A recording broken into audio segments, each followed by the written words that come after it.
La paz de Dios sea contigo. Bienaventurados son aquellos que son llamados hijos de Dios y amigos de Cristo. El tema de hoy, tal y como comenté en el post que subí en Facebook, es los beneficios de ser cristiano. Tú me dirás, bueno, hay múltiples beneficios de ser cristiano. Sí, perfecto. Entonces, hoy vamos a hablar de esos beneficios y de cuándo se le empezó a llamar cristianos a los discípulos de Jesús. El término cristiano se encuentra de manera descrita en el libro de los Hechos de los Apóstoles. Hechos 11:26 establece que fue la primera vez que se le dijo cristianos a los discípulos de Jesús. Y el término cristiano, todo término que finalice en iano significa seguidor de. Por eso, herodianos son los seguidores de Herodes. Ostosianos son los seguidores de Hostos. Cristianos son los seguidores de Cristo. Entonces esa fue la primera vez que se le llamó cristianos, dándole una denominación, no discípulo, sino seguidor de Cristo. Y eso se encuentra por allá, por el libro de los Hechos, tal y como te dije, Hechos 11:26. El libro de los Hechos fue escrito por el apóstol Lucas, el médico, entre los años 80 y 90 después de Cristo. O sea, no fue que Cristo lo crucificaron, murió, resucitó y ya. No, fueron 80 y 90 años después de Cristo que él escribió los Hechos de los Apóstoles. Dicho esto, vamos a empezar a hablar de los beneficios de ser cristiano. Pero debo decirte que en ese siglo donde se escribió el libro de los Hechos de los Apóstoles, cabe destacar que los cristianos eran muy ridiculizados. Lo tenían como, al menos, lo tenían como una secta aparte, muy diferente a lo que eran los judíos, porque los cristianos eran los seguidores de Cristo per se. Y ellos entendían que estar viviendo en ese siglo, el siglo tercero, el siglo dominado por el Imperio Romano, cuando tú ibas a una comida, te invitaban a una comida, a una casa, los romanos tenían por costumbres primero adorar a sus dioses.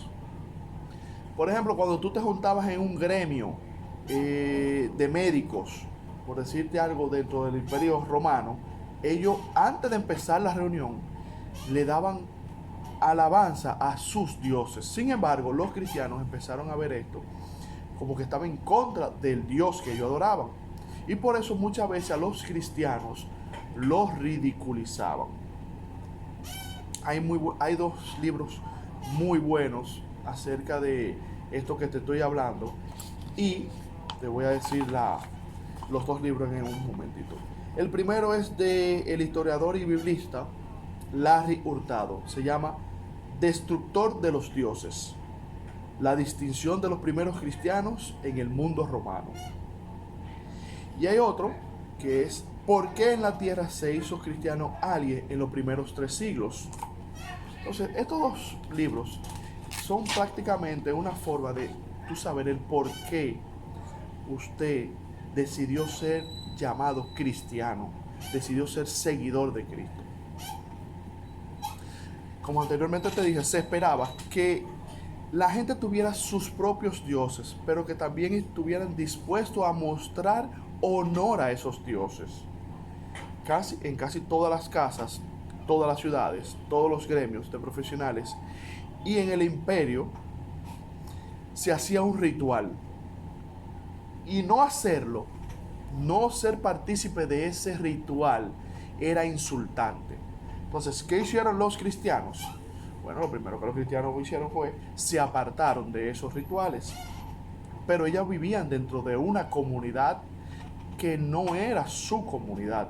Ellos estaban viviendo dentro del Imperio Romano. Entonces, ese Imperio Romano obligaba a cada uno de los que estaban bajo su imperio a seguir sus costumbres. Estaban bajo su reino. Recuerde que en este mundo hay 2 reinos. Está el reino del mal y el reino de Dios. Si usted no es del reino de Dios, por lo tanto usted es del reino del mal. Entonces, a los cristianos se les ridiculizaba, se le apartaba, se le trataba como si fueran personas con lepra en ese entonces.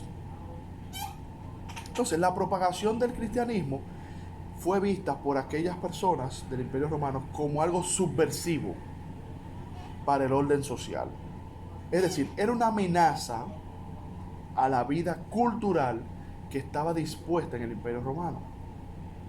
Se pensaba que el ser cristiano era ser demasiado exclusivo y no eran vistos como buenos ciudadanos.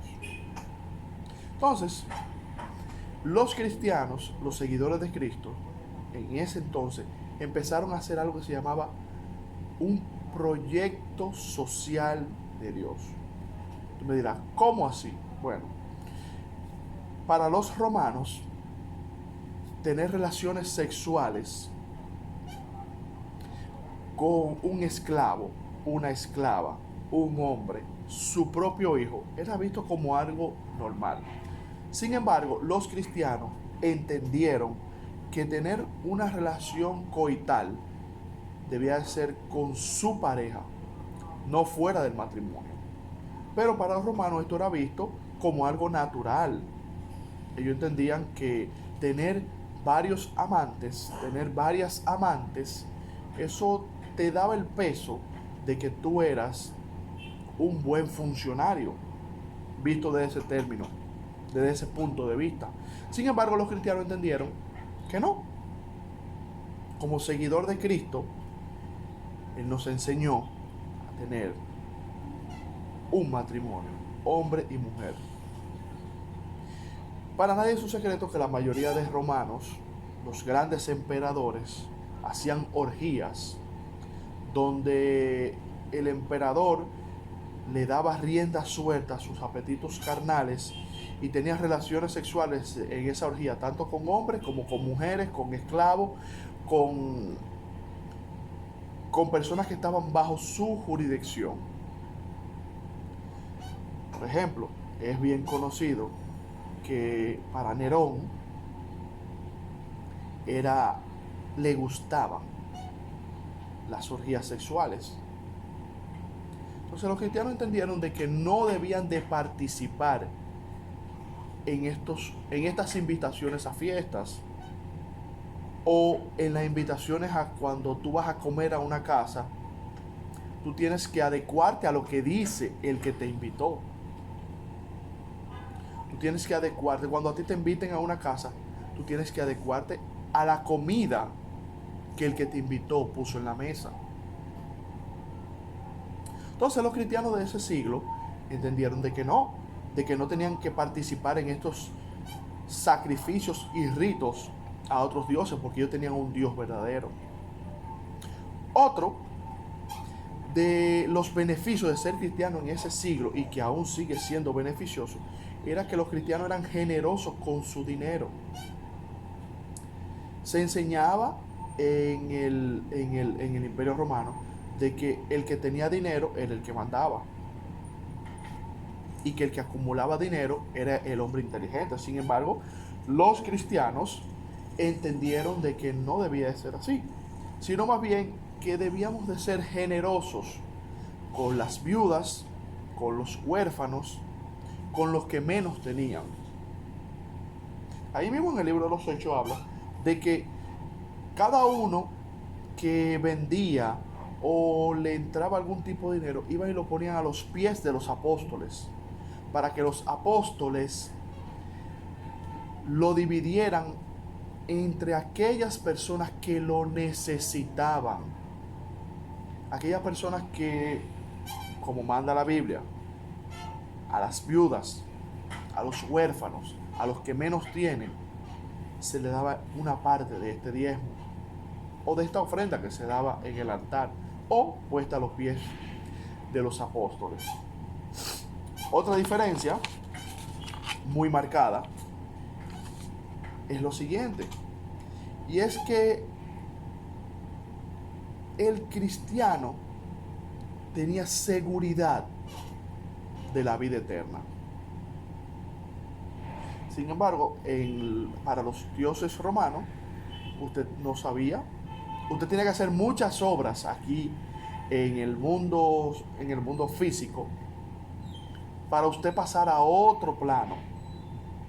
Entonces, los romanos entendían que era por obra, por eso que Jesús dice, no es por obra, es por gracia. Entonces, los romanos entendían que mientras más obras tú hacías aquí, tú pasabas al otro plano existencial con una mayor recompensa. Sin embargo, nosotros tenemos una vida asegurada en Cristo porque pusimos nuestros ojos en Él, pusimos los ojos en el Maestro, y poner los ojos en el Maestro es poner los ojos en Dios. Entonces, nosotros tenemos una vida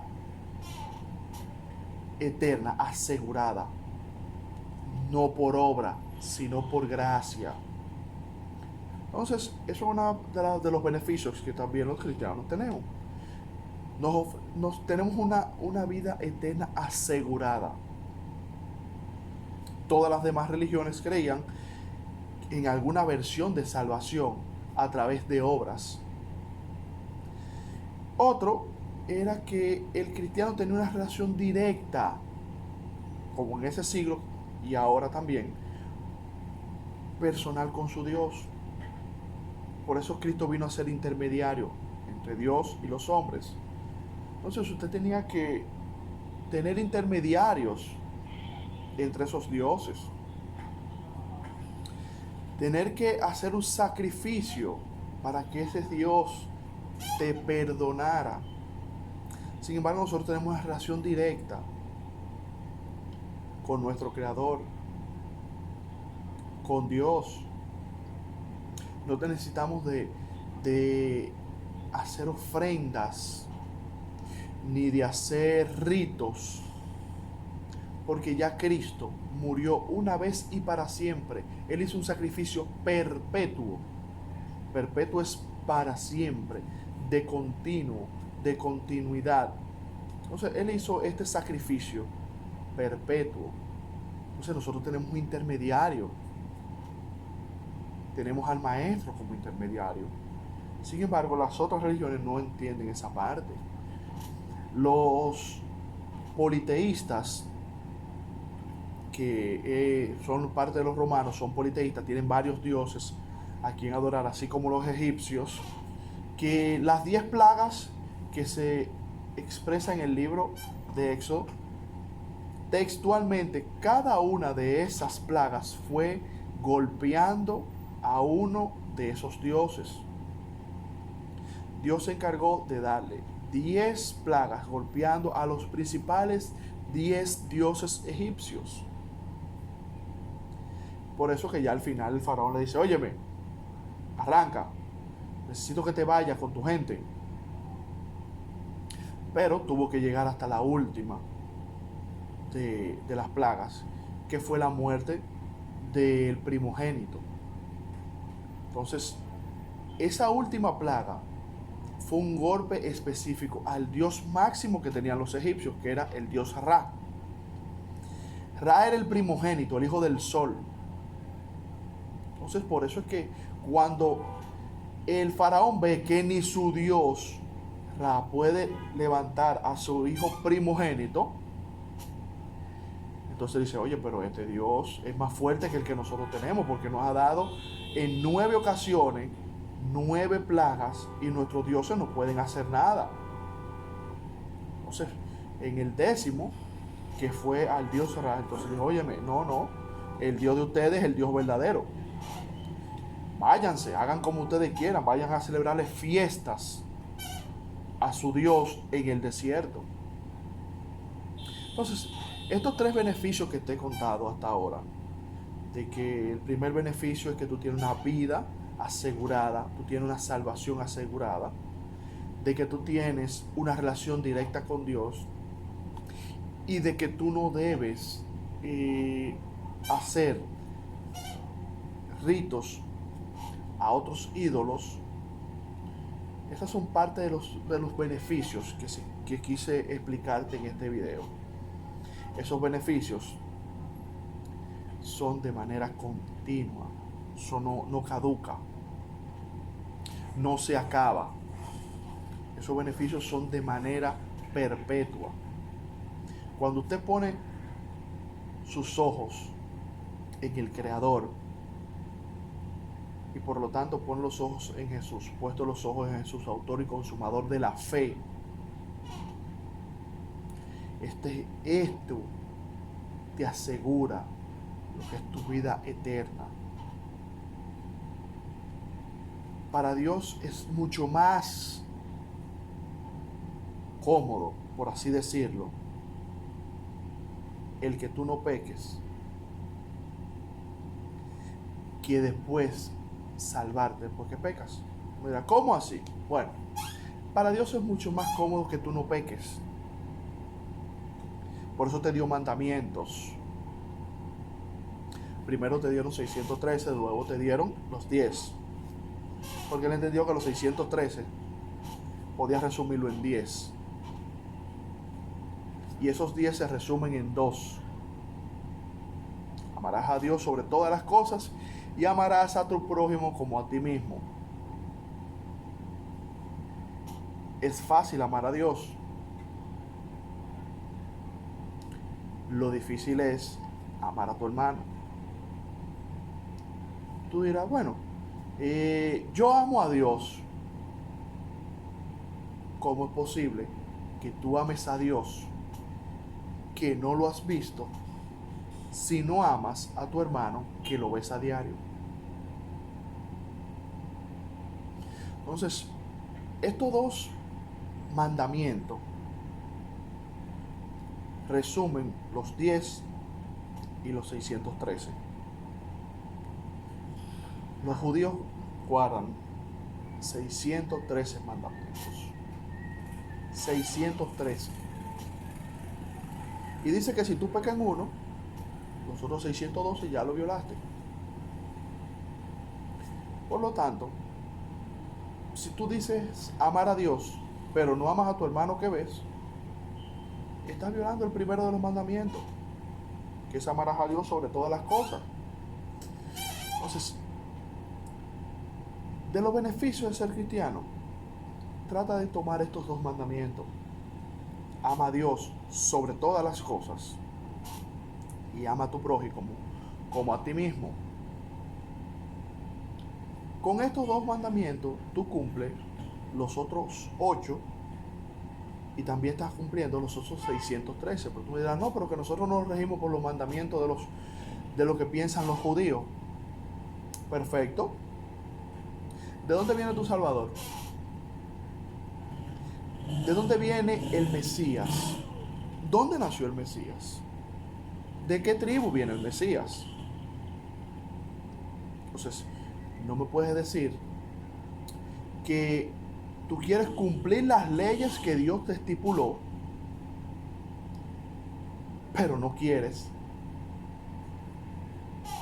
encauzarte o regirte por las leyes que Dios te dejó.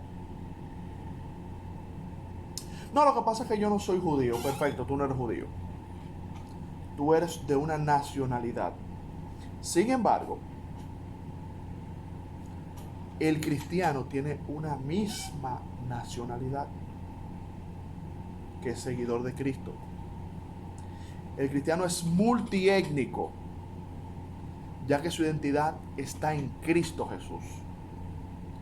No, lo que pasa es que yo soy dominicano, yo soy estadounidense, yo soy colombiano. Esas son nacionalidades de este mundo. Sin embargo, nuestra nacionalidad no es de este mundo.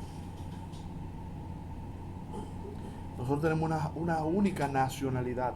Somos cristianos, seguidores de Cristo. Para ponerte en el término más llano, sus discípulos. Ojo, Jesús debía de cumplir sus 613 mandamientos, que al final eran 10, que al final eran 2. Por eso fue que le preguntaron, maestro, ¿cuál es el mayor de los mandamientos? Amarás a Dios sobre todas las cosas. Y uno más añado: amarás a tu hermano como a ti mismo. Entonces, estos son de los beneficios de ser el cristiano. El ser o no ser. ¿Eres o no eres cristiano? ¿Eres o no eres seguidor de Cristo? ¿Eres o no eres ciudadano del cielo? El maestro dijo: me voy a hacerle morada. Es decir, a ti y a mí nos están preparando moradas en el cielo. Por lo tanto, tú no eres de este plano existencial. Tú eres de un plano divino. Tú eres hecho a imagen y semejanza de tu Dios. Entonces, esos son los beneficios de ser cristiano. De ti depende empezar a disfrutar como hijo de los beneficios. Porque los hijos tenemos beneficios con respecto a los padres. Usted que se casó y vive fuera ya de la casa de sus padres, cuando usted va, o usted que todavía no se ha casado, pero vive fuera de la casa de sus padres, porque está estudiando, haciendo algo, cuando usted va a la casa de sus padres, cuando usted llega, ¿tú le pides permiso a tu papá o a tu mamá para acostarse en la cama de ellos? ¿Le pides tu permiso para abrir la puerta de la nevera y tomar agua? ¿Le pides tus permisos a tus padres para entrar a la casa? No, porque tú tienes un beneficio directo de que eres hijo. Entonces, estos beneficios, empieza a tomarlo. Están ahí, son tuyos. Nos llamamos hijos, pero no accedemos a los beneficios de ser hijos. Empecemos a tomar beneficios de lo que Dios te dio, porque es tuyo, tú eres su hijo. Siempre y cuando cumpla la voluntad del Padre, porque no se puede ser hijo si usted no cumple la voluntad del Padre. No puede ser amigo de Cristo si no cumple sus voluntades, lo que Él te dejó escrito en su Biblia, en tu Biblia. Entonces empecemos a adueñarnos de esos beneficios. Empecemos a traer esos beneficios para nuestra vida.